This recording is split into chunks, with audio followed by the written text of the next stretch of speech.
Bienvenidos a un nuevo capítulo de Dilema Morales de Dibujantes. Soy Diego Toro, presentador de este programa y dibujante de cómic. Y me acompaña Alexis Vivallo, dibujante de cómic y ilustrador. ¿Cómo estáis? Bien, solitas. Y el tío más querido por todos los niños, el tío Claudio, autor de cómic. Hola, ¿qué tal? Estoy muy feliz de volver a estar aquí en Café Austral, en nuestra casa matriz. ¿No has visto nada raro? Claro, no. Estamos lejos de las ventanas esta ocasión. Estoy muy feliz de estar aquí. Muchas gracias por esa presentación tan linda, don Diego. Y bueno, tenemos dos invitados especiales. El primero ya es casi de la casa ya, porque es segunda vez que está acá, que es Martín Brad. ¿Cómo estáis? Bien, ¿y usted? Bien, llegando al colegio. Sí. ¿Qué no te vas a sacar tu idea? Puta pregunta. No soy tu padre, pero podí te queremos preguntar cualquier otra weón. ¿Le está yendo bien en el colegio? Ese no, weón. A ver cómo quedó. Bueno, en la tarde van a tener una conversación, no voy a meterme ahí. Ya, hombre, tenemos Oiga, sí. Porque este va a ser el programa más épico que vamos a estar grabando durante esta temporada, que de hecho, el tío Claudio, debajo de él hay un charco de agua, porque de la emoción que tiene, porque ni más ni menos que tenemos al tío Gonzalo Martínez entre nosotros acá en Temuco. ¿Cómo estáis? Muy bien, muchas gracias por la invitación. Yo estoy chocho de venir a mi programa favorito de cómic chileno. Me siento, estoy yo también con un charco de agua bajo mío, digamos, de la emoción.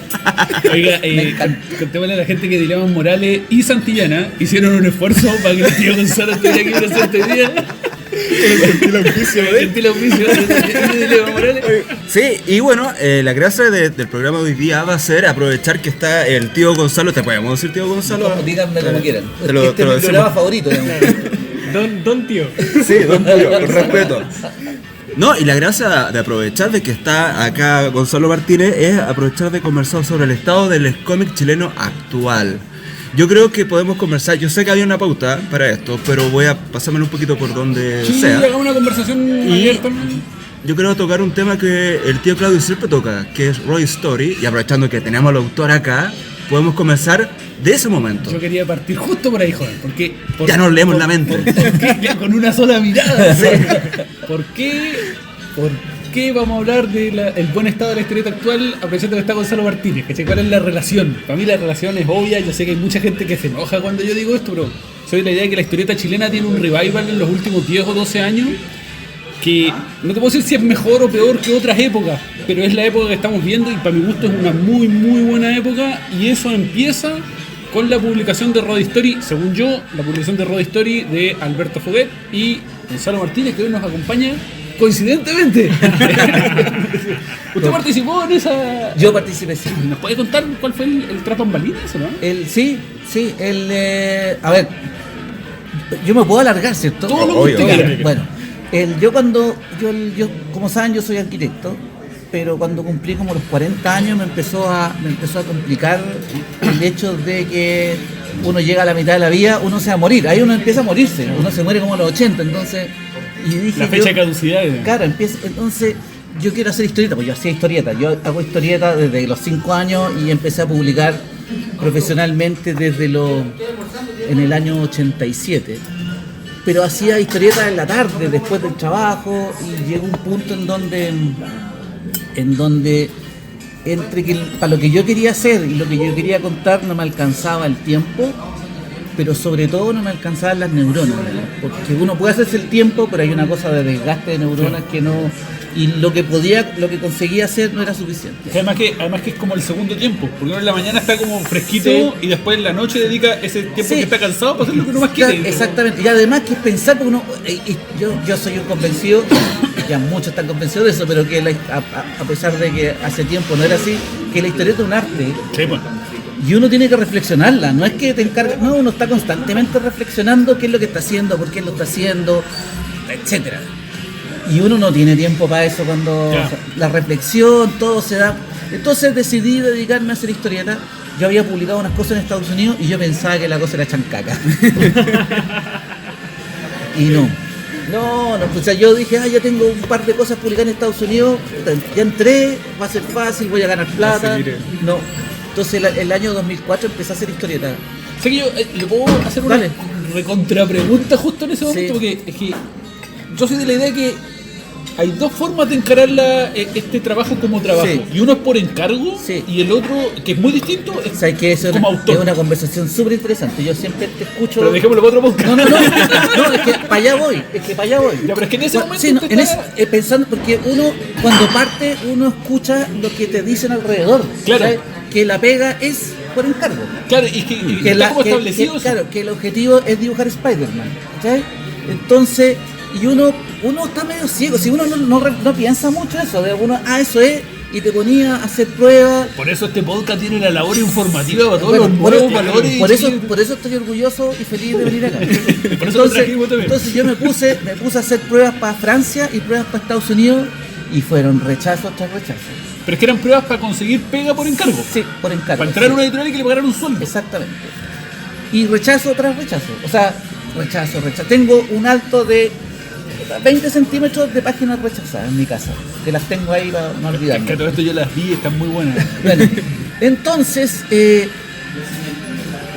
conseguí algunas pegas que eran mal pagadas y todo, pero ya tratando de mantener la cosa y me encontré con mucho tiempo libre.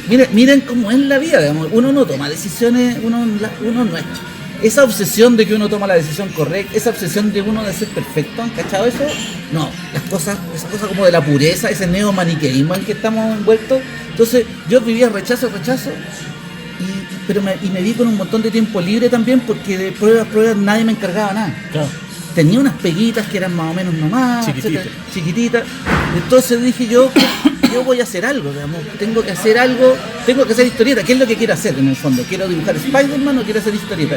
Y ahí es donde fue mi primer, El click. claro, los pies a tierra, ok. ¿Qué es lo que quiero? ¿Dibujar Spider-Man? Bueno, en realidad no era Spider-Man porque nunca soy fan de Marvel, sino que quiero dibujar Batman o hacer historieta. Bueno, en realidad quería hacer historieta. Y eso coincidió que de Alfaguara. Por otro lado, por el éxito que había tenido la novela gráfica basada en las novelas de Paul Auster, La Ciudad del Cristal, ¿Ya? dibujada por Mazzucchelli y escrita no me acuerdo por quién. Querían hacer algo acá. Entonces, es un editor que se llama Alejandro Alega, que estuvo viviendo mucho tiempo afuera y que ahora volvió. Y que lo pensó todo así como mecánicamente, dijo, ok, queremos repetir ese fenómeno. ¿Cuál es nuestro escritor de Alfaguara más Paul Auster? Ya, Alberto Fuguet. Y además era como que suponían que iba a tener más onda con la historieta, le eligieron un cuento. Ya, este es el Además que igual hay que decir que en ese momento Alberto Fuguet era un fenómeno como escritor, el tipo vendía montones, no, y además, está como la cresta en la ola justo estaba ahí. haciendo cine. Además, Entonces, y además Estamos hablando tenía, del 2007, por cierto. claro, no, mucho antes del 2007, 2005, ya. porque uno se demora en hacer, Ah, por tú supuesto. entenderás, A digamos. lo que voy a contextualizar Claro, el buen porque- momento que tenía Fuguet en ese momento. Claro, por eso entonces yo recién en el 2004 empecé a hacer historieta a tiempo completo y el 2005 me llamaron y entonces quería hacerlo. Yo dije, bueno, o sea, yo sabía, yo soy un gallo que tenía una profesión antes, por lo tanto yo no me engrupía con esto de que voy a publicar en una editorial, voy a ser millonario, eso es mentira. Eso es mentira, cabrón. Yo entendía cómo era el negocio, yo entendía que uno depende de las ventas, yo entendía que vender 2000 ejemplares, que puede sonar súper bien, es súper poco, digamos. Uno tiene que vender 10.000, 15.000 ejemplares para que la cosa amojone, ¿verdad? Expliquemos rapidito. La torta editorial, el autor se queda con un 10%, 10%. del neto, Sí. no del bruto. Y que muchas otras veces son el 5 incluso. El 10% del precio de venta. Del bruto. Del precio de venta, del precio de venta. Si el libro, si la librería, si la editorial dice el precio de venta recomendado de 8.000 pesos, el 10% de esos 8.000 pesos. Sin el IVA. Por eso, por neto. Sin el No, IVA. o sea, sin quitarle el sin IVA. descontar el IVA. Sí. Ah, mira, ya, La, ganamos, la ley del derecho de autor dice eso. Bueno, ganamos más plata. Entonces. sí. Entonces, pero obviamente la editorial te paga el precio recomendado por ellos. Si una librería te lo vende a 2 lucas más, eso no... O sea, 2 lucas no se ven por Entonces, él. para redondear la idea, ese 10%, un libro promedio vale 8 lucas, son 800 pesos para el autor, que hay que compartirlos con el guionista, Con el guionista. porque generalmente son 2 autores Exactamente. en la historieta, Y en o este sea, caso, 400 pesos. ya que quieren datos, en ese caso, como Alfredo, como Alberto era importante y yo no, nos fuimos 5 y 5. Ya, pero es justo. No, po.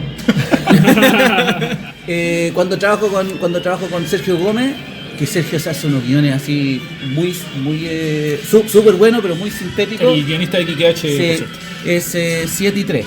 7 para mí, 3 para Sergio. Mira. Y cuando trabajo con Pancho o con Alfredo Rodríguez, es 7 y 3 hasta los 5.000 ejemplares. Y después de los 5.000 ejemplares... ¿Se invierte? No, 5 y 5. Ahora es súper comprensible, no porque una pega sea más que la otra, pero dibujarse 120 páginas sí, pues, en tiempo es más largo que escribirse 120 páginas. Sí, por supuesto. No estamos juzgando el aporte de cada uno, pero hay mucho más tiempo dedicado en tiempo físico dedicado a la cuestión. Y para quien lo discuta es cosa que mire todos los guionistas 3, 4 proyectos al año, claro, y los dibujantes sacan uno. Eso, claro. Además los guionistas pueden manejar varios proyectos. El Cote está sacando 2 libros, ¿cachai? Yo no podía sacar 2 libros al mismo tiempo. Bueno, pero es que entonces yo dije, yo sé que este es un libro, o sea, en la editorial están muy temerosos porque no sabían cómo venderlo, digamos, o sea, es divertido. Ellos no entendían que lo que estaban haciendo era un libro. Claro. Ellos estaban haciendo un cómic y se imaginaban que un cómic era otra cosa distinta. Bueno, hay que explicar también que en esa época del año 2005, todavía se hablaba de que los cómics tenían que venderse en revistas con grapa, en los kioscos, y que los personajes tenían que tener superpoderes. Y sobre todo que los cómics se vendían a los aficionados de los cómics. Entonces, claro, la cuestión que me decían, bueno, pero ¿a quién le dirigimos el marketing? ¿Dónde podemos llegar a los aficionados y todo?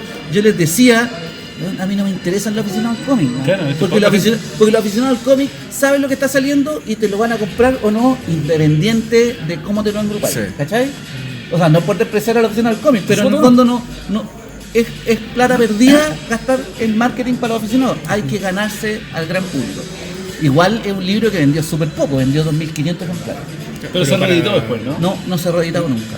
2.500 ejemplares, igual es un libro súper importante para mí, porque primero me abrió las puertas a las editoriales. Esa es otra cosa, cuando uno tiene un libro, y un libro que 2.500 ejemplares por una editorial está bien, para el autor no, digamos, pero por una editorial está bien, porque pagaron sus gastos. Claro. No ganaron mucha plata o no ganaron plata, pero no perdieron. No. Claro. Pero no sé, Rod Story en Inglaterra se han publicado libros de análisis de cómic en donde hay un capítulo completo dedicado a Rod Story. Ah, sí, ¿por qué? No, pero sonó como irónico. Pero ¿por qué llegó la situación de que ocurra eso? Bueno, porque hay gente ahí, estudiosos en todo el mundo que investigan sobre... Este era un libro, era un libro sobre cómic latinoamericano, pero sobre la memoria en Latinoamérica, digamos, en el cómic. Entonces hay libros, está Mafalda, está Rod Story en Chile, hay unos libros mexicanos. Entonces es un libro que a mí me ha dado muchas satisfacciones académicas, digamos. Además, don Diego, convengamos que yo no soy el único que anda diciendo que Rod Story marcó un antes y un después y un parteaguas. De verdad, el libro influenció muchísimo en la escena. Bueno, lo que pasó y el análisis que yo puedo hacer, porque igual es un libro que hice yo, ¿cachai? Claro. Es un libro que hice sabiendo que iba a ganar nada de plata. Es un libro de lo que yo estoy muy orgulloso, que es un libro una historia donde no pasa nada, no sé si la han leído o no, digamos, pero es un libro donde no pasa nada físico, no hay, o sea, hay una pelea con vos. Claro, una pura pelea, una niña le pega un combo en la guata a otro tipo, nada más, pero el resto es el protagonista comiendo mierda, claro, la mitad de la novela. Entonces yo dije, si yo logro contar esto en historieta, me titulo dibujante, ¿cachai? O sea, si yo... Claro, porque dibujar cosas en acción, por último tenía un montón de códigos. Es lo que Robert McKee llama la microtrama, claro, cuando la historia pasa en la cabeza del protagonista. Entonces y mi teoría, digamos, es que en ese momento Alfaguara vio que no era tan raro publicar cómics, pero aún así costó despegar, y como pasa que en Chile, y presumo que debe pasar en todas las partes del mundo, cuando alguien partió, porque mira de afuera, Alfaguara está publicando cómics. Claro. Debe ser el tremendo negocio.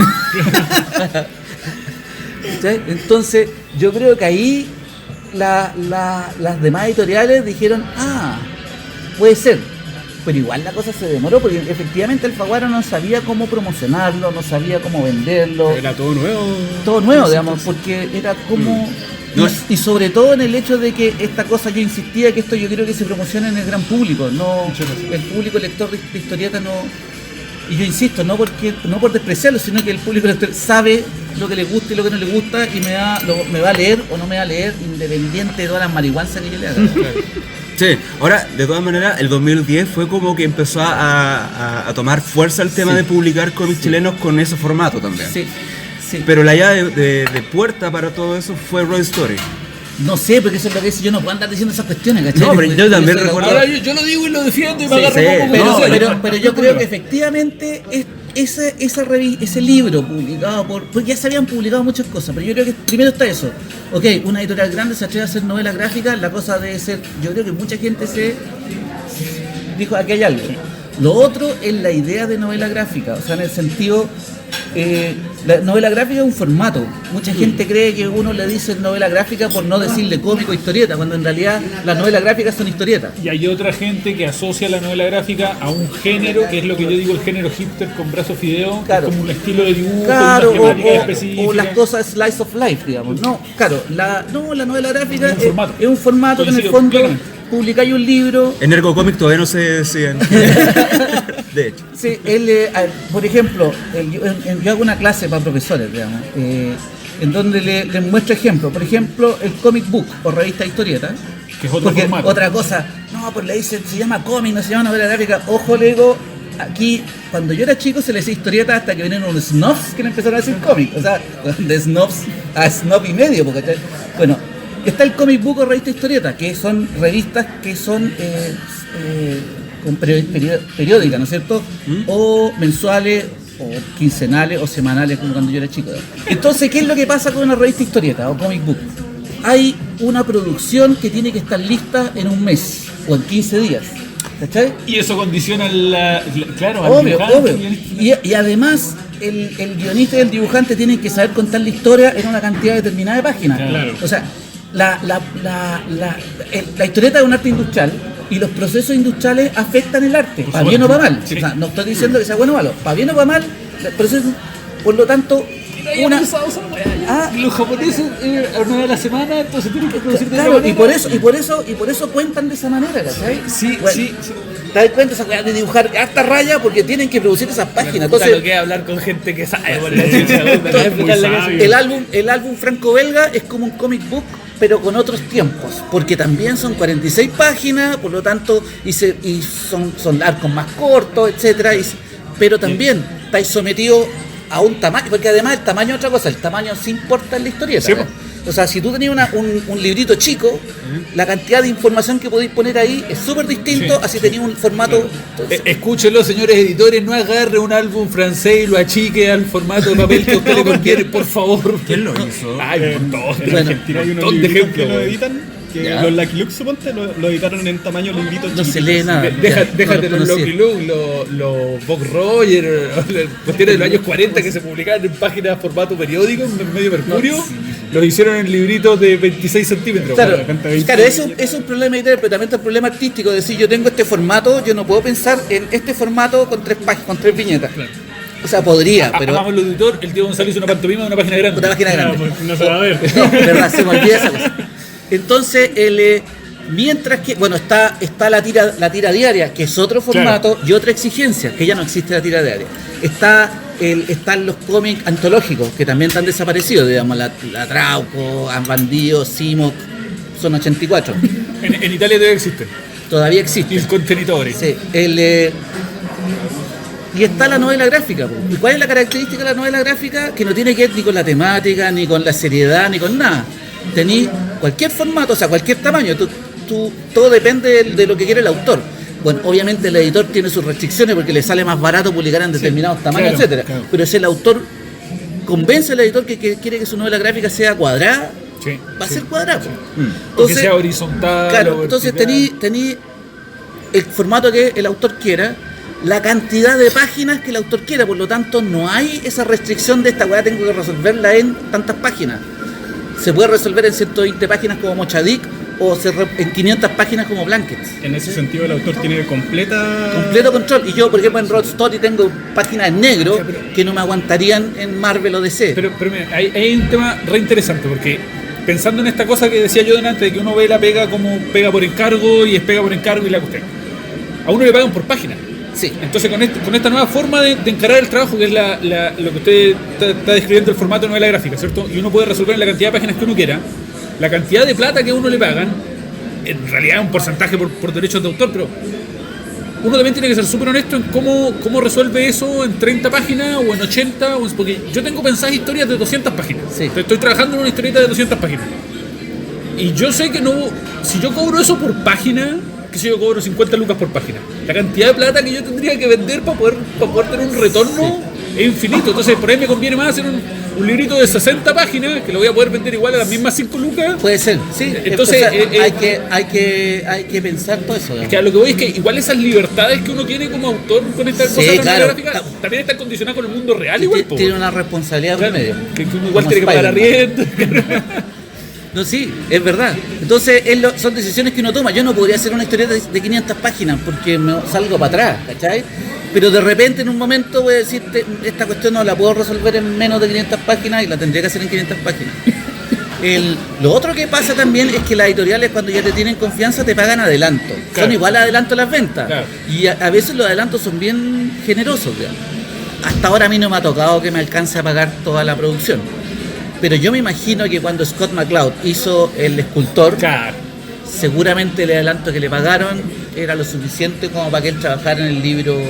Y aunque no le hubieran pagado adelanto, había vendido tanto del Understanding Comics que podría... Claro, entonces ahí hay un equilibrio que uno tiene que ir jugando. Entonces es lo que yo siempre converso, es que uno hace lo que tiene que hacer, uno no puede acomodarse, digamos, uno hace lo que te sale el corazón.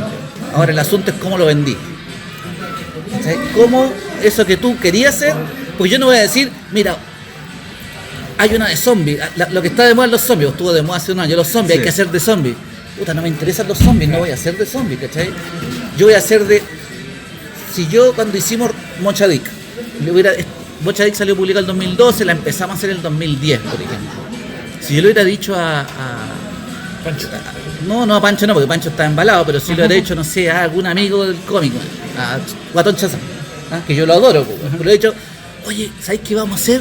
Un cómic de ballenero del siglo XIX en el sur de Chile en blanco y negro. No vaya a vender nada. ¿Cachai? Entonces, claro, uno lo va a hacer porque uno quiere hacerlo. Ahora resulta cuando lo haces, tenés que encontrar la mejor manera de hacerlo llegar al público. Que ojo, igual. Pues sabes que nos fuimos para cualquier lado. No, pero igual, como para redondear la idea, igual Shazam, según sus propias declaraciones, Mocha-Dick vende poco en sus tiendas. Sí. Entonces, su visión igual hubiera sido correcta desde su apreciación del público. Porque claro, finalmente Mocha-Dick vende mucho, pero en otro público. Sí, entonces, absolutamente. Sí. Eso es. O que había quedado mal parado. ¡Oh, el tío Shazam! No, pues si yo todo el mundo sabe que soy súper amigo de Shazam. Por ejemplo, 1899, 1959, venden muy bien en las tiendas de Shazam. Pero Alegría y Sofía también venden muy bien en las tiendas de Shazam. Lo que yo hago, lo mío, propiamente tal, digamos, o con Pancho o con quien sea, en Shazam. Claro, porque es otro público. Claro, no. Y yo lo quiero igual, digamos, a Guatón. Oye, llegamos acá hablando del formato novela gráfica. ¿Por qué estamos hablando del formato novela gráfica? Porque estamos hablando de Road Story, digamos. Y entonces la cosa es que ese formato, bueno, volvemos al momento en que pasa. Ese formato finalmente es un formato muy libre. Un editor no tiene que preocuparse de hacer una revista y defraudar a los lectores, ¿cachai? Claro. Yo voy a hacer una revista, un título que se llama El Cazador. No, ya existe uno, bueno, inventes un personaje, lo que sea, y es una revista, por lo tanto tengo que saber sacar una revista mensual durante los próximos... De forma periódica. Sí. Eso siempre terminan defraudando porque es imposible mantener ese ritmo. Claro. Si no, pregúntele a la gente que lleva 40 años leyendo Superman a ver si le gustan todos los números. Bueno, ojo, es que no hablo solamente artístico, o sea, DC tiene la capacidad de hacerlo, pero acá en Chile... Imitar ese sistema es súper complicado porque tenéis que tener la espalda, el aguante, tenéis que tener los profesionales en condiciones de producir. Incluso más allá de eso, que más allá de eso, esa publicación periódica siempre está basada en el personaje y en la franquicia, y por ahí deja de lado toda una cantidad de necesidades artísticas de tener el autor. Y bueno, pero que quiere contar algo basado en un personaje. Pero estoy pensando en Chile, independiente de la franquicia y todo eso, en Chile el formato de revista es súper interesante y se hizo mucho, pero tenéis que tener espalda para poder mantenerla. Yo soy de la idea que no. Yo soy de la que sí. no se puede hacer más revistas, la revista fracasó en el mundo, no es un tema de la No, sí historieta. estoy de acuerdo, sí estoy de acuerdo. Pero yo quiero tener una discusión con usted. Si no lo vamos a discutir.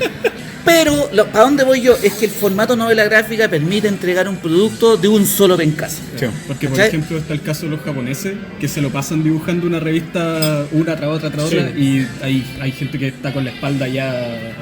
Es que, claro, el sistema japonés es una cosa que es imposible para nosotros siquiera pensar en imitarlo. Claro, Pero o si incluso quieren la imitar. vida de los japoneses, No, si no no, solamente yo no- trabajar haciendo claro, historieta, la vida de los cuando la japoneses. gente dice, no, nosotros deberíamos ser como los japoneses, bueno, no, por favor, no seamos como los japoneses. Otaku. Todos los cabros jóvenes que quieren dibujar manga no saben lo que están pidiendo. No lo Y saben. además que es un equipo grande de Sí, por gente supuesto. que está dibujando. Y además no gana plata, No, claro. Entonces- Es un sistema. No, claro, no es un sistema. Yo en ese sentido lo que me gusta de lo que está pasando ahora es que estamos tratando de encontrar nuestra manera de hacer historietas. Sí. Porque imitar otros sistemas que son súper interesantes y uno puede obtener experiencia, funcionan de manera distinta en sociedades distintas. No, y es que además el mercado cambió mucho en esta última Sí, década también. sí. Entonces, Y rápido. me parece que todavía no se termina de cuajar cuál es la fórmula de mercado que debería funcionar para que Sí, funcionase como antes, por Sí, ejemplo. yo creo. Yo ahí- sorry. No, por favor. Yo ahí tengo una reflexión en contra.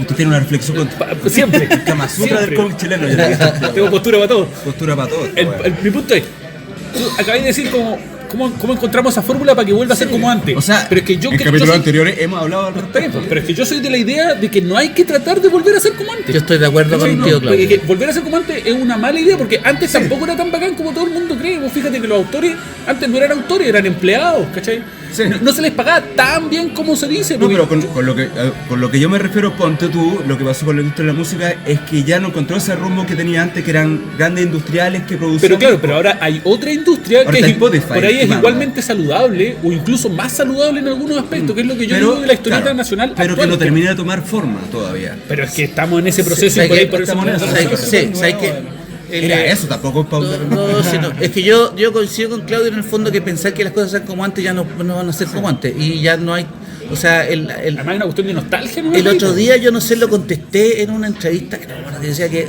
hay como una nostalgia del dibujante obrero. Ya Claro. el dibujante obrero se acabó en los años 70. Claro. O sea, ahora inclusive el dibujante obrero, digamos, el que trabaja por encargo, Sigue siendo tiene autónomo. que tener una carga autoral porque si no, no le dan bola. ¿No? Yo creo que efectivamente tenemos que encontrar nuestra manera. Ahora, yo no sé cuál es esa manera.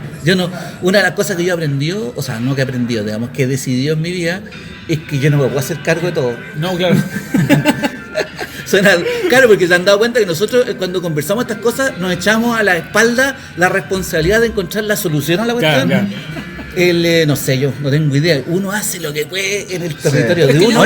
yo creo que siempre uno toma la decisión desde la vereda propia. O sea, ¿qué es lo que yo creo que yo debería hacer para que a mí me fuera mejor? Más allá de pensar en todo el medio. En los tantos lugares que he estado en Chile con todos los colegas, es siempre la misma. Es como Claro. que no, esto debería hacerse así, de esta manera, y en realidad. Yo coincido con el tío Gonzalo, yo trato de no decirle a los demás lo que tienen que hacer, weón. Porque, yo Claro, siempre digo mi versión. Claro, porque en mi caso a mí en serio, a mí en Marvel o DC no les intereso.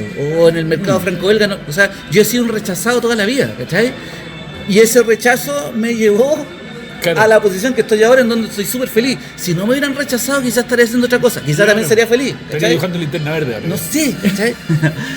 Pero claro, pero yo, esa es una cosa que a mí esa como obsesión por parecer perfecto, no, a mí me han rechazado todas estas veces, ¿cachai? Hoy que los cuellos son muy largos, que las patas son muy cortas, que todo eso, y está bien, yo no me enojo y todo, pero uno sale deprimido en la cuestión, digamos, y para dónde voy, lo que tengo que hacer es tomar aire y decir, ok, ¿qué es lo que yo quiero hacer? ¿Cachai? Ya. Entonces voy a tratar de seguirle buscarle la punta a la cuestión haciendo historietas. Sí, el tema del rechazo me recordó mi época en las discos. Pero bueno. Ahora, definitivamente a partir del 2010 al menos, o 2007, la cosa empezó a cambiar en el Sí, cómic chileno. sí. Entonces, desde el punto de vista de tío Gonzalo, ¿cómo se fueron dando las cosas a partir del 2010 en el cómic chileno? Yo creo que primero hubo la ilusión. Mira, puta, yo me tiendo a alargarme. ¿Eh? No hay problema. Sí, no. Partimos el podcast en 2 y hacemos un especial Gonzalo Martínez, 2 capítulos. Una de las cosas que yo he descubierto también es que uno cuando parte haciendo cualquier cosa, inclusive no solo cuando parte, sino que en el proceso, uno tiene que tener igual una especie de inocencia, de soberbia inocente, o inocencia soberbia, digamos. Ya, ¿cómo es eso? Uno tiene que creer que lo puede hacer. Sí, Si yo me hubiera visto ahora si mi yo de ahora hubiera visto lo que podía hacer en el 2003, no me hubiera atrevido a tirarme solo. Bendita ignorancia. Sí, pues, súper. Entonces, pasa lo mismo en el cómic. Mucha gente se tiró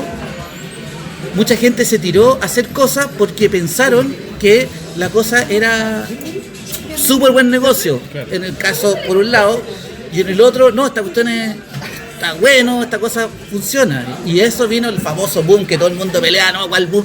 La gente se pelea por tanta tontera, digamos, se pelea por descripciones. Entonces, y la gente se tiró, pero igual en esa bendita ignorancia de tirarse y pelearse si hay boom o no hay boom, igual se produjo un montón de cómics.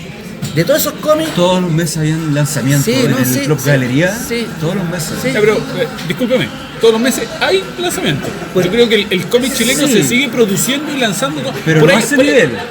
No sé, lo que pasa acá, yo creo que antes era más mediático, porque como era novedoso, todo el mundo... Sí. Entonces, pero empezó a producirse y mucha gente se desilusionó, se bajó y quedaron los que ganaron experiencia, los que entendieron que la cosa era más complicada, etcétera. Entonces, yo creo que eso es por el lado, estoy hablando por el lado de la gente que hace cómic independiente, porque aquí en Chile hay un fenómeno que ocurre solamente en Chile, que no ocurre en otras partes del mundo que yo sepa.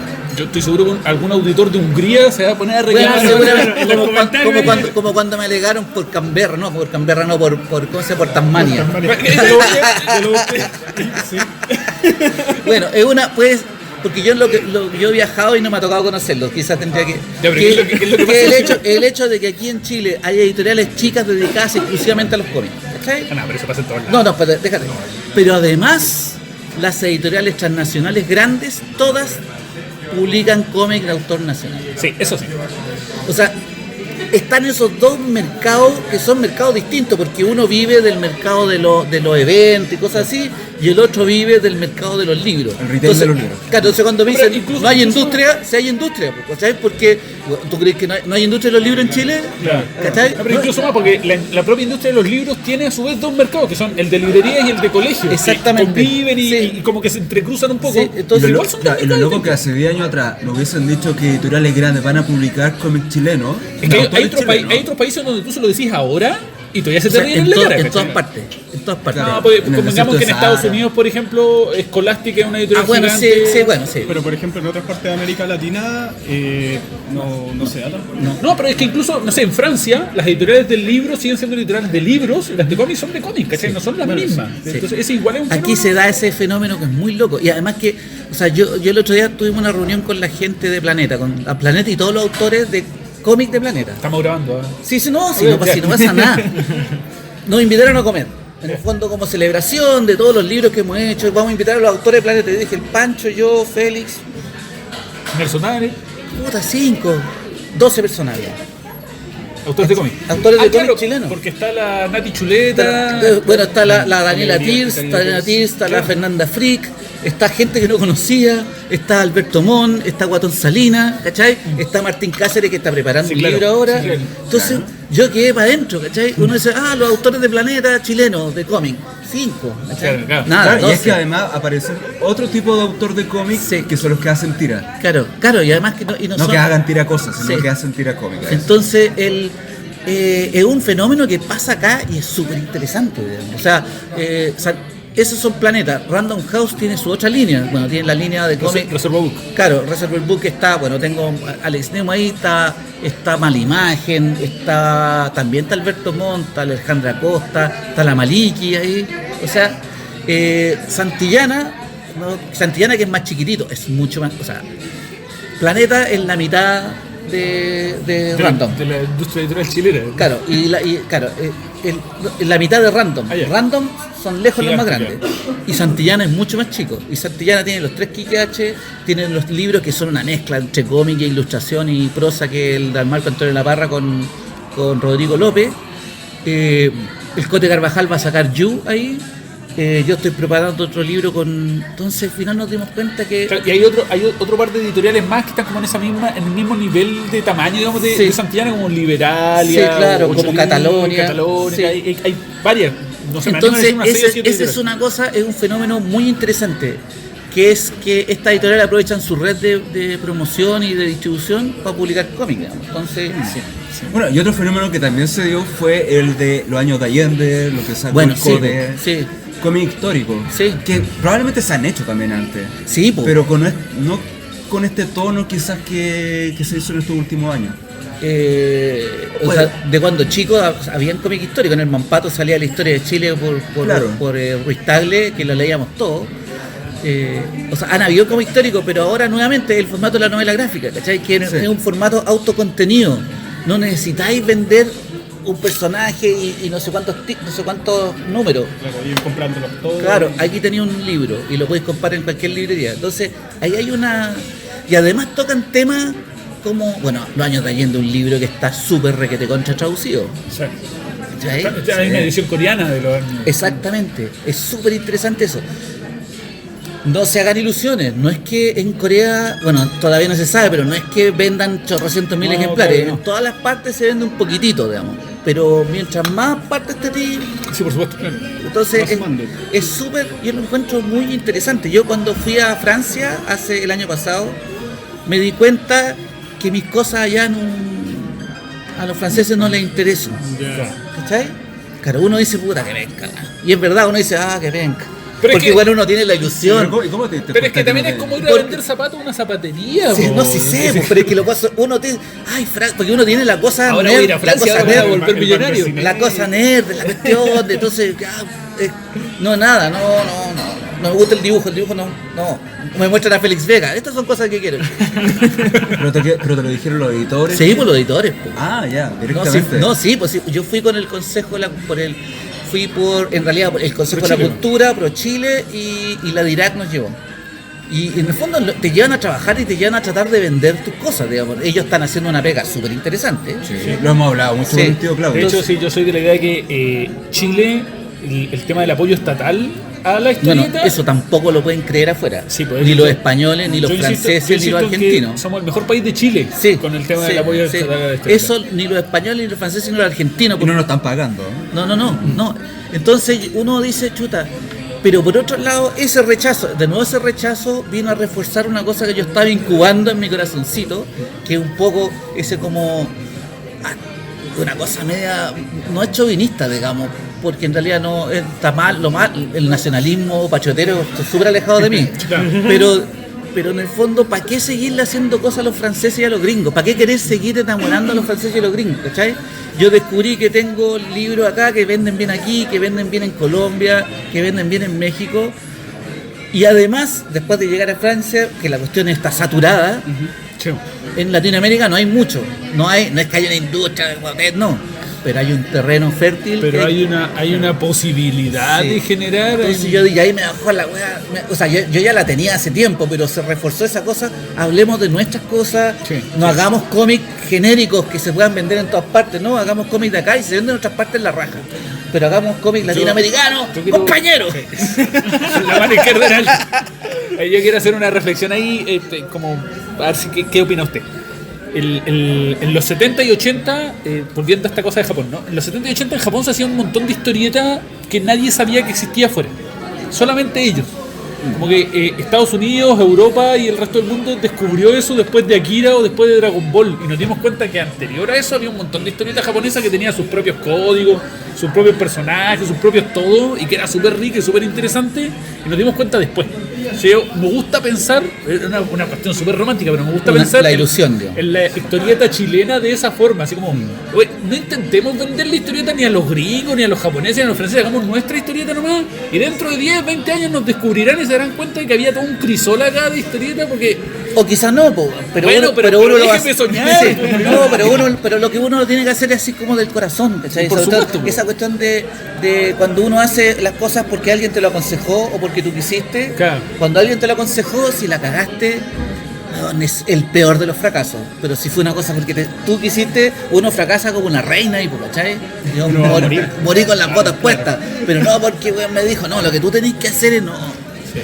Bueno, ahí pero claro, tomándome de lo que tú estás pensando, también eso da tiempo para que haya un mejor oficio dentro de los libros que se van publicando. Yo creo que el oficio es importante. básico. Sí. Porque si uno ve la pega de los 60, los 70 del manga, más allá de un estilo que quizás quedó medio pasado de moda, el oficio y la calidad del trabajo era muy buena. Primero tendríamos que llegar a eso. Sí, por supuesto. Como a pensar una cuestión absolutamente. Sí, que ese es un punto súper grande, porque una cosa, nosotros cada vez que hablamos pensamos que ya se hace historieta bien, que en realidad todavía estamos aprendiendo. Sí. O sea, hay... Y tanto autor como editorial. No, sí, absolutamente. No es que seamos malos tampoco, pero todavía nos falta aprender el oficio de contar, digamos. Uno siempre está aprendiendo cuando dice contar, de cómo comunicarle a los lectores, digamos, lo que tú querés contar. Y todavía estamos ahí aprendiendo, unos más, otros menos. Es verdad, todo este momento que estamos viviendo, que la gente está produciendo por poca plata, o nada de plata, digamos, o mucha plata como tú. Por supuesto. Pero hay una trampa y yo siempre... No, si yo escuché ese capítulo y decía, acá ganamos plata, ¿sí? ¿Para qué mienten con la cosa? No, pero el tema es que nosotros ganamos plata trabajando por encargo para países primermundistas, que es la economía naranja que dice Corvo. El tema de hacer nuestras historietas de autor y venderlas a un público no genera tanta lucra. No. Ahora, ojo que yo divido mi tiempo en esas dos cosas. Yo hago esos cómics para el BRM con el que hemos trabajado con Diego y el Cote y varios, y Alan. Y eso me da a mí yo hago como un libro al año de 100 páginas. Y eso me da una cantidad de plata que me permite y me libera tiempo que me permite trabajar en mis cosas. Sí, pues bueno, estamos con el tema de la historieta chilena y de contar lo nuestro. Yo tengo otra reflexión que es más triste, sí. A ver si lo logro expresar en palabras. Entiendo que en algún momento nosotros, para que nuestra historieta sea exitosa por la cantidad de gente que vive en Chile, que es muy poquita, para que nuestra historieta sea exitosa realmente tendríamos que salir de Chile a los países que están cerquita, Perú, Bolivia, Argentina, etc. Hacer una especie de mercado latinoamericano donde nosotros ofrezcamos lo nuestro y ellos ofrezcan lo suyo, porque es un intercambio. En nuestro país los libros son caros. Se venden a muy buen precio comparado con los otros países latinoamericanos. En Argentina los libros valen el 30% de lo que valen acá. En Perú, en Bolivia es más o menos igual. Los precios de los libros y de las cosas en general en Chile todo es caro. Entonces cuando los autores de otros países, además encima lo estamos haciendo en un podcast, así que se van a dar cuenta rapidito, cuando los autores de los otros países se den cuenta, todos van a venir a publicar a Chile. O a tratarlo al menos. Autores de primer nivel de Argentina, de Perú, de Bolivia, del país que sea latinoamericano, van a tratar de vender sus libros en Chile, porque su 10%, aunque venden la misma cantidad de ejemplares, su 10% va a ser mejor, porque es más plata, ¿cachai? Entonces ahí nosotros vamos a tener que enfrentarnos a una realidad, nosotros como autores, de que claro, nosotros queremos salir a los otros países latinoamericanos, pero ellos también van a querer entrar acá, entonces... Y la competencia interna va a ser mayor. Por supuesto, pero es que incluso no la interna, sino que la competencia de los otros autores que vengan de otros países a tratar de vender su trabajo acá, ¿cachai? Sí.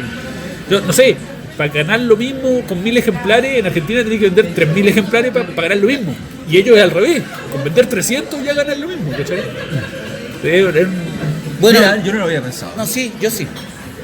Bueno, tú tenés una reflexión sobre los precios de los libros que... Sí, yo creo que los libros no son caros. No, está bien, pero comparado con los otros países... Sí, porque todo es más caro acá. O sea, Chile es más caro. Claro. O sea, Chile, yo estuve en París cuando fui a Angulén, estuve en París con Pancho y Félix Vega, y era más barato que salir a carretera en París, era más barato salir a carretera en el barrio Las Tarrias. Entonces, claro, ya, es el... Pero yo sí creo que yo creo en ese intercambio. Sí, también. Y yo creo que es un terremoto, una tormenta que vamos a tener que aguantarnos. Sí. O sea, y tratar de llevarla lo más bien. O sea, de hecho ya no es una posibilidad, es una cosa que está ocurriendo. Claro. Doguitia va a hacer un libro con guión de Gonzalo Llenel y dibujos de Kika Alcatena. Buenísimo. ¿Cachai? O sea, sí, claro, el año ¿vos pasado... le cerrarías la puerta aquí al Catena? No, claro. El año pasado Luciano Saracino publicó con Rodrigo López, Claro. Herbert West de Rayo Ediciones. Sí. Personalmente yo también estoy trabajando en un libro con Rodolfo Santulo, Sí. para Uruguay y para acá. Yo creo que si la cosa se expande, obviamente en Chile es más caro, si no pensamos en nuestra pequeña economía, pero la idea ideal, esto es una ideal, digamos, es que si la cosa se maneja en toda Latinoamérica o en de alguna manera el sistema se va a tratar de homogeneizar Sí. y vamos a poder... Es que yo creo que tenemos un potencial aquí desperdiciado, el hecho de que todo el continente hable el mismo sí, idioma. absolutamente. de Yo verdad. les puedo contar una experiencia. Sí, por supuesto. ¿Está? Yo me alargo. Esto me da Estaba con el venezolano. El Diego aquí es testigo que yo puedo no parar de hablar. Pero Bueno, nosotros encantados. Mochadic se vende en México, en Argentina, en Colombia. ¿Cachai?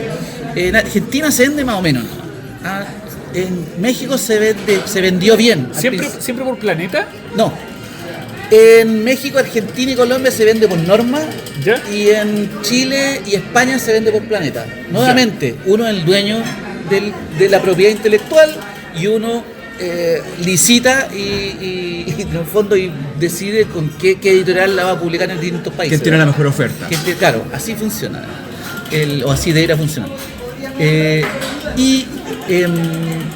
Cuando estuve, me di cuenta que en Colombia Mochadic vendía muy bien y no sabíamos por qué, porque en realidad no fuimos a hacer propaganda, no hicimos nada, no hicimos promoción, nada. Me llamaba la atención. Primer capítulo ese. Segundo capítulo, con Alfredo estábamos haciendo un libro en donde queríamos hablar de la paternidad, de un papá con una hija. Los dos tenemos hijas y en el fondo queríamos que una hija que no había conocido a su papá llega a la adolescencia y se ve obligada a conocer a su papá. Un papá que ella pensaba que era súper bacán, Indiana Jones, y en realidad es como cualquiera de nosotros, con todos los errores. Entonces se produce ese enfrentamiento. Y la idea es que se vieran obligados a tener esa primera fricción en una situación complicada, una aventura. O sea, es una historieta de aventura, cuando en realidad estamos hablando de la paternidad, pero entonces ya. Y la conversación fue, ya, la primera cuestión ya, no la hagamos en Chile, ocupemos Latinoamérica. Dejemos Chile, o sea, ocupemos Latinoamérica. Ella es chilena, obviamente hay unas partes ubicadas en Chile, pero ocupemos Latinoamérica. Ya. ¿Dónde? Yo dije, ¿sabéis que probemos Colombia? Porque en Colombia te das cuenta que uno quiere hacer algo artístico, pero también cómo lo vendí. Sí, por supuesto. Hay que pensar en el... Claro, ok, hagámoslo en Colombia porque en Colombia Mochadic se vende bien, de repente por ahí hay algo. Y finalmente Alfredo encontró un lugar que se llama La Ciudad Perdida, en la selva colombiana, al norte de Colombia, que es un trekking de 4 días, en donde subí a una montaña, digamos, y arriba hay una ciudad perdida como Machu Picchu, pero en la selva. Entonces... Sorry, hagámosle la mención. Alfredo Rodríguez, guionista y escritor nacional, él tiene un podcast que se llama Idea Fija. Si buscan el podcast Idea Fija de Alfredo Rodríguez, ahí está la crónica completa del viaje a la jungla, la caminata, la ida, la vuelta. Autor de Sentimiento y mañana te voy a enviar la llave. Bueno, él va a escuchar este podcast después de mí. Ya lo recibiste y te van a gustar. Entonces, bueno, Gracias, la cosa no. que en un momento yo le dije a Alfredo, ¿sabes qué? Vamos a Colombia, vamos a la Feria del Libro, en vez de estar yendo a la Comic Con de la no sé cuánta, ¿sabes qué? Vamos a la Feria del Libro Bogotá. Oye, yo he escuchado que es gigante. Es gigantesca, Ya, es gigantesca. Es verdad. Allá, la Feria del Libro Bogotá, o la Feria del Libro Guadalajara, o la Feria del Libro Buenos Aires tiene una característica que no tiene la Feria del Libro de Lima, o de Santiago, o de Oaxaca en México. Es que tienen espacios de negociación. Ya. O sea, hay lugares en donde tú vas con y hay conversaciones con Yo me imagino que en las otras ferias que no lo tienen ferias especiales para eso, ¿no? No, derechamente no existe. No, en la Feria del Libro de Santiago nunca hubo. Ya. La FILSA nunca hubo. Son ahí pero allá hay un momento en donde, bueno, tenéis que pedir con anticipación, claro. pero y hay un lugar, Angulem tiene un pabellón especial para hacer negocios. Claro, que por ejemplo en Bolonia la feria completa es para hacer Bueno, negocios. la cosa entonces fuimos, y ahí Alfredo me dijo, ¿sabes que si vamos a ir a la Feria del Libro? Vamos a la selva, fuimos a la selva, volvimos. Y tuvimos reuniones con la gente de Santillana, que como yo publico en Santillana, me hicieron el contacto allá, y reuniones con la gente Norma, que tiene mucha idea. La gente de Norma y no estoy exagerando, queremos novela gráfica, queremos más novela gráfica, queremos más novela gráfica, queremos más novela gráfica. No te estoy exagerando, para allá, para acá. Sorry, yo sigo un canal de un chiquillo del Grande Comic Fan, un canal de YouTube de un flaco que hace cómic en Colombia. Y ellos tienen una realidad de la historieta súper precaria de estar haciendo fanzines todavía. Entonces yo no sé, hay como una no conexión entre el mundo editorial grande, por decirlo de alguna manera. Nuevamente esa conexión solo se da en Chile. Es que para allá iba. ¿Y sabéis por qué? Porque inclusive acá en Chile no se separa, o sea, la gran cultura, por así decirlo, no separa el cómic de la literatura. No lo ve en lugares distintos, no lo ve como cosas... No, pero claramente en Colombia las editoriales grandes también quieren. Sí, pero y los autores de cómics no se dan cuenta. Bueno, sí, porque, no conectan por algo. Claro, yo creo que porque además no hacen cómic sin despreciar lo que ellos hacen, no, de ninguna manera, pero Mocha Dick es una obra comercial. Sí, claro. Es una superproducción. Yo encuentro que nos quedó buena. Yo tengo una teoría de por qué aquí en Chile pasa y en otros países no. Ya. La teoría de Gonzalo Martínez. Bueno. Entonces, bueno, primero, queremos más novelas gráficas. Entonces me di cuenta que primero en Colombia ven que funciona, pero no tienen producción. Oiga, entre momentos usted me puede pasar un mail o algo así de Colombia, ¿no? Sí, claro. Qué feo estarse pero esa es norma. Eso es norma que tienen Mocha Dick. Cuando se lo presentamos a Santillana, muy buena onda la editora, pero estaban súper reticentes y decían ese mismo comentario, pero no sabemos cómo venderlo, ¿cachai? Y eso es, no puedo despreciarlas ni nada, o sea, estaban súper interesadas, pero se parece al Alfaguara del 2007. Exactamente. Hay que hacer un manual para editores de otros países latinoamericanos, explicarles cómo vender novela gráfica, cómo lo hacen en Chile. La cosa es que empezamos a contar la historia, le contamos nuestro viaje. O sea, cuando se dieron cuenta que nosotros habíamos ido a la selva para hacer una novela gráfica, como que se les prendieron las luces y la jefa editorial nos dijo, ok, cuando tengan el libro listo, envíenlo para revisarlo. Ya, ese es otro paso. Claro. En el proceso, mi editora acá en Santillana me escribe, ¿sabéis que me escribió la editora de Santillana, Colombia? Quieren el libro. O sea, lo quieren sin verlo, porque en el fondo como que... O sea, tenemos que terminarlo. No, sí, pero entonces yo creo que son barreras que poco a poco se van a romper y que ellos van a tener que entender, y eso es lo que uno siempre les dice, ojo, que esto es un libro y esto también es un libro. O sea, una novela es un libro, una novela gráfica también es un libro. No son objetos culturales tan distintos, digamos. Sí. Es que los prejuicios que tiene todo el mundo también los tienen los editores. Y son prejuicios para lado y lado, digamos. Sí, por supuesto. En Argentina yo tengo gente muy querida, muy culta del mundo editorial, que yo les menciono al Catena y no saben quién es. Lo conocen, claro. Pero aquí toda gente del mundo editorial le menciona a Temo Lobo y perfectamente, digamos. O sea, o Pepo, claro. Entonces en Argentina los dos mundos están muy, muy separados. Entonces yo creo que eso me da mi esperanza de que efectivamente, y ojo, nada es un batatazo, nadie se va a hacer millonario, pero existe un espacio. Ahora, mi teoría, ya que me están dando este momento, mi teoría tiene que ver con el lenguaje. ¿Lenguaje en qué sentido? El lenguaje historietístico que uso. Yo no puedo decir a la gente lo que tenga que hacer, pero yo he descubierto yo me doy cuenta que yo hago un esfuerzo súper grande a que el lenguaje estereotípico que yo uso sea comprensible para el gran público, sin rebajar el mensaje. Sí. No se trata de aguar, digamos, pero tiene que ser súper claro. Y cuando yo hablo de lenguaje estereotípico, no es solamente el viñeteo, no es solamente el guión, no es solamente los textos, lo achurado, todo eso es lenguaje, las sombras. Que el dibujo sea lo más adecuado posible. Claro, y no se trata de hacer dibujos fomes, no. Pero todo tiene que... Porque cuando uno le habla a los lectores profesionales de cómic, tú le podías hacer un montón de marihuanza, claro, y el lector va a entender. Y está acostumbrado a código. Pero sí, tú le pasás algo... Ahora, ¿cómo hacer algo interesante sin caer en esas marihuanzas? Ese es el esfuerzo que yo hago en mi casita secretamente, digamos. Yo creo que el lenguaje es una cosa que para allá va la cosa, digamos. Cuando yo me acuerdo de una amiga, cuando yo hacía cómic en los 90, una amiga que periodista de cultura, me dijo, ¿sabes lo que pasa? En la época que el cómic no era considerado para nada, claro, algo, digamos. Yo veo esto y no entiendo cómo se lee. ¿Sabéis qué? Ok, yo le decía, ¿tú leí un Condorito? No, pues un Condorito sí. Pero le pasaba, no sé, esos senos de la noche, esas cosas que uno está engrupido, ¿cachai? Que no es que sean malos, pero uno está como así. ¿Sabes que yo no sé cómo se lee esto? Porque efectivamente es un lenguaje... Un choque cultural. Claro, Demos un consejo para todos los que estén empezando. No, es que yo no puedo dar consejo. No, yo sí. Si tu cómic lo puede leer tu vieja, está bueno. Bueno, sí, pues. Dale. Ahora, yo entendiendo, y me recuerda mucho a ver, acá en Chile el mercado es chico para todo, Sí. en general. O sea, si hablamos de, por algo, vendemos fruta para afuera, vino para Sí, afuera, porque absolutamente, el mercado es chico. Y nosotros que trabajamos por encargo nos vimos forzados a tener que trabajar para afuera porque primero no había mercado acá y había mercado afuera. De todas maneras. Además, mejor pagado. Sí, pues. Cierra por todos lados. Y lo mismo me da la sensación que con esto de Colombia ocurre a nivel autoral. O sea, como en algún momento ya el mercado chico de Chile no da, lo interesante sería ver el mercado más cercano que tiene el mismo idioma, por ende te ahorras un montón de Sí. trabas culturales, sobre todo. Sí. Puede que vaya por ahí. Por supuesto que no estamos yo creo, en condiciones a de... ver, en el arte todo apuesta, digamos, y esa es mi apuesta. ¿Ah?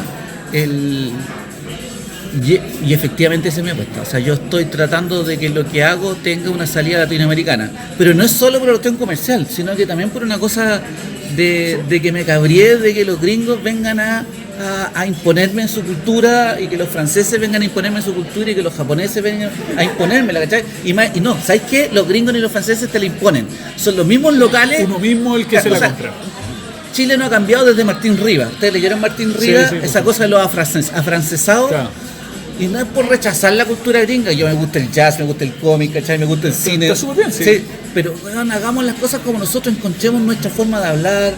A mí la llegada de los inmigrantes, una cosa que a mí me ha hecho reflexionar mucho, es que su mirada me ha ayudado a entender lo que somos.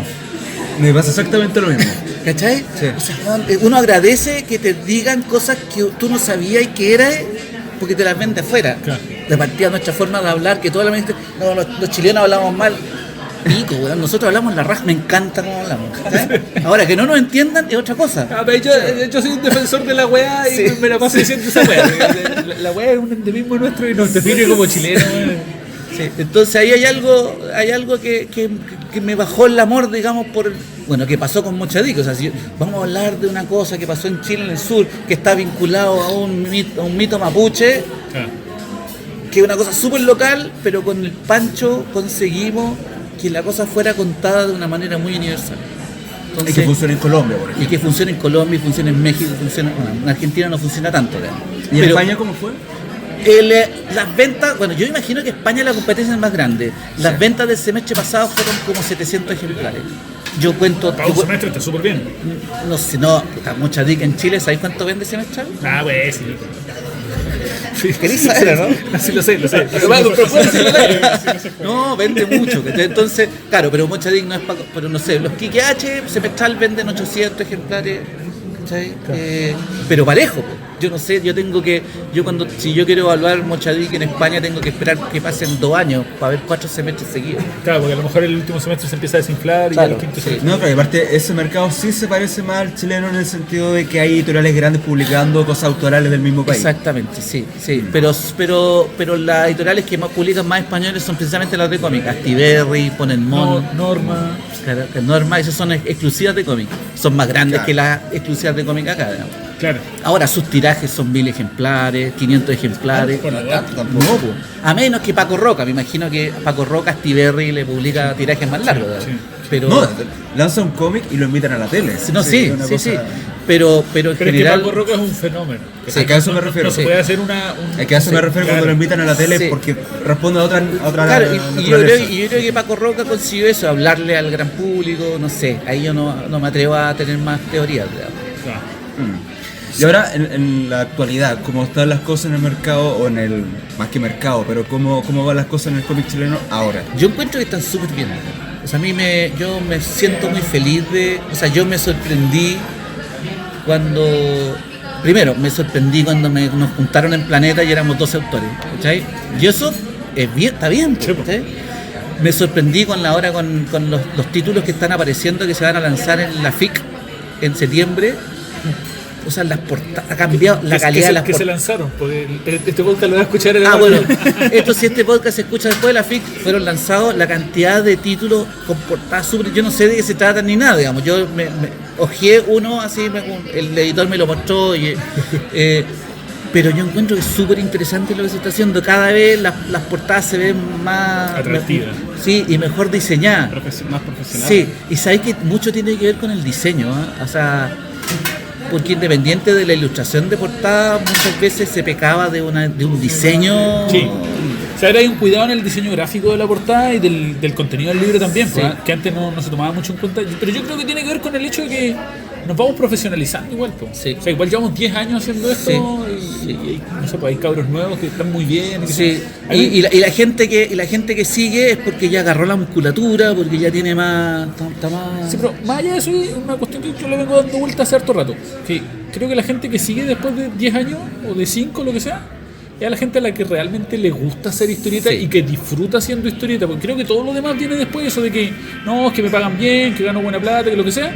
Todo eso viene después. Yo creo que si a uno realmente no le gusta hacer historieta, mejor que no se dedique a esto. Porque, Sí. porque es un trabajo que tiene hartas horas y qué sé yo, un montón de Sí. cosas que hay que invertir ahí.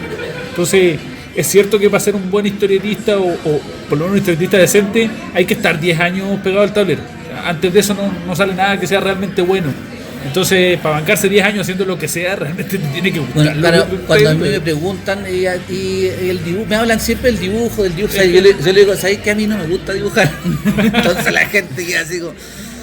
No es que odie dibujar, pero en realidad a mí lo que me gusta es hacer historieta, digamos. Y yo para hacer historieta tengo que dibujar, pero a mí lo que me apasiona es precisamente yo si no estoy haciendo historieta no me llama la atención dibujar, no tengo me da vergüenza, no lo digo como una cosa orgullosa. De repente veo las croqueras de colegas que son maravillosas. ¿Sabes qué me hace Yo no sentir tengo, a mí- yo no a tengo mí? croqueras. Porque también me pasa cuando los chiquillos son testigos de cuando se juntan a dibujar o cosas Claro. así, todos están con su croquera y otra cosa.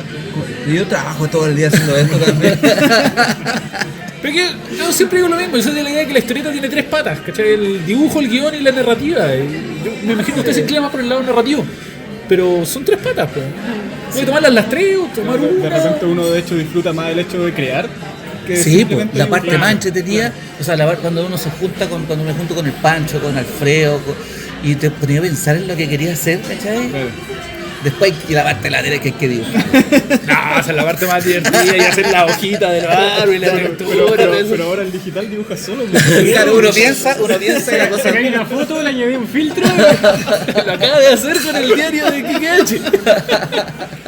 Oye, démosle una vuelta al tema del buen momento actual que tiene la historieta. Sí, vamos, sí. A mí me interesa mucho su opinión porque usted vivió vamos a decirle, el boom de los 80, Sí. el boom de los 2000 y el Sí. boom actual. Y justo He vivido todos los booms. Claro, tenemos invitado también al Martín Brash, que como es un cabro joven, Pero yo no viví ninguno de esos. pero es que a eso voy, pues lo único que hay vivido es la realidad actual. Claro. ¿Cachai? Que este es el mundo para ti, pues. Sí, pues. Y es como. Antes no era así, pues, weón. Yo Ya. empecé hace como 12, 15 años y el tío Gonzalo empezó hace como 30 Sí, profesionalmente. 30 y tantos años, sí. Que, El 87. Claro, eran realidades completamente Dibujamos con distintas. carbón, éramos pobres. En las paredes de las cuevas.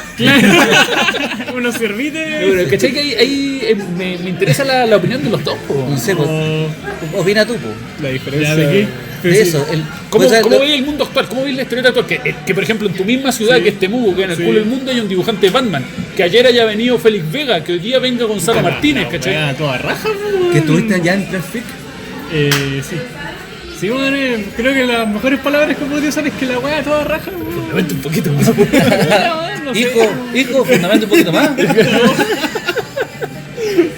Y dale con el automático, güey. No sé cómo se podría ver que es una wea mala, weón. Yo No, de verdad pero- no encuentro falencias en cómo está ahora. Porque aparte, claro, tenéis que tener una cierta referencia. El bosque no te deja, o sea, los árboles no te dejan ver el bosque también. O sea, tienes que tener un poco más de distancia con los años como para cachar. No, mira, sabéis que igual habían Qué, cosas qué afortunado fue de porque nacer claro, en- Claro, o no, también. Yo me acuerdo de Fiction 2000, que tú Claro. fuiste con los otros chicos. ¿Usted era estado y también, no? Sí, ya está. Fiction 2000, sí, y en esa época sí que no había nada. Temuco, cero. No, y todo lo que había era como humo. Claro, era pero igual tuvo la famosa sequía del 2000 al 2005, en donde literalmente no hubo nada. Literal. Hasta que después Ni siquiera hubo. Yo creo que... Yo tenía 4 años. Bueno, por eso. Yo creo que esa sequía es porque efectivamente en algún momento la gente se dio cuenta que tratando de reproducir formatos extranjeros, no a la pata, digamos, no funcaba, digamos. Porque cuando yo partí el 87, la onda era el cómic franco-belga español. Entonces tratábamos de reproducir, y de hecho se reprodujo. Bandido, Ácido, Trauco, Matucana, todas eran revistas que reproducían, y fue un momento súper bueno, digamos, pero reproducían un poco ese formato. No tenía como una identidad, digamos. Sabéis que se consiguieron hacer cosas muy identitarias, pero profesionalmente era como extraña la cosa, o sea, como industrialmente. Y era muy underground. Super underground. Bueno, y era en la época en donde los dibujantes historietas eran sexo, droga, droga y rock and roll. No, yo era como un nerd, yo estaba como en la periferia de la cosa, pero yo tenía amigos que... Se puso el parche después de la confesión. No, absolutamente no, como con vergüenza, porque yo no disfruté nada de eso. Pero usted era jazzista en esa época. No, ahí todavía no. Eso después. Entonces, pero era todo como europeo, ¿cachai? Tratamos de imitar el método. Yo creo que es bueno que uno reciba influencias, pero imitar el método.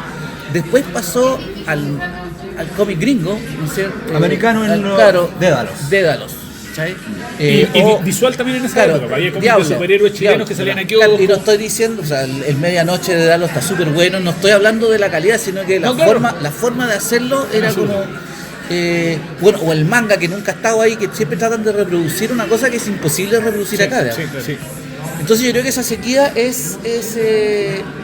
se produjo cuando colapsó eso. Claro, ya no, si lo que hay que hacer es como lo hacen los gringos, si lo que hay que hacer es como lo hacen los japoneses, como lo hacen los argentinos, no sé.